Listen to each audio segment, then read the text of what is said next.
আসসালামু আলাইকুম ওয়া রাহমাতুল্লাহি ওয়া বারাকাতুহু। প্রিয় মুসলিম ভাই ও বোনেরা, আমরা যে যেখান থেকে দেখছি, আল্লাহ তাআলার লাখো কোটি শুকর ও সুজুদ যে মহান রব ইশার ফরজ নামাজের পরবর্তীতে দিন সম্পর্কে আলোচনা করার তৌফিক দান করেছেন।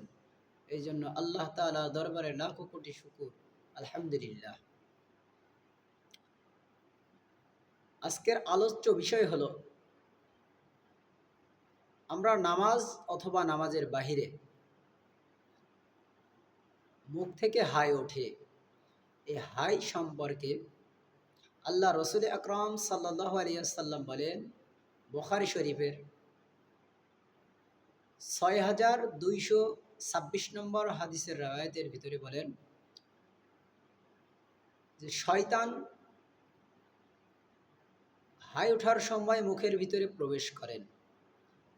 এই জন্য আল্লাহ রসুল সাল্লাল্লাহু আলাইহি ওয়াসাল্লাম পরামর্শ দেন, এই হাই ওঠার সময় মুখ ঢাকার কথা।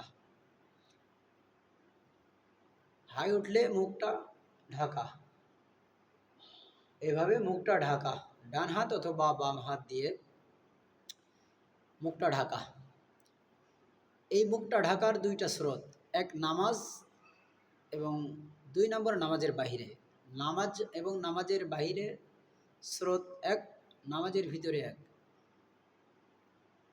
নামাজের বাহিরে যদি হাই ওঠে তাহলে পারে মুখ ঢাকার পরবর্তীতে লা হাওলা ওয়ালা কুওয়াতা ইল্লা বিল্লাহ বলা, শয়তান থেকে পানাহ চাওয়া, কারণ শয়তান মুখে প্রবেশ করেন এই মুহূর্তে।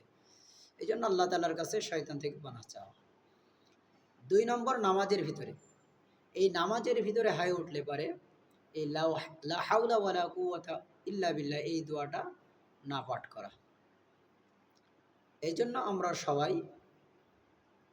ইনশাল্লাহ শয়তান মুখে যেন প্রবেশ না করে, এই জন্য আমরা সবাই হাই উঠলে পারে মুখটা ঢাকবো ইনশাআল্লাহ। আসসালামু আলাইকুম ওয়া রাহমাতুল্লাহি ওয়া বারাকাতুহু।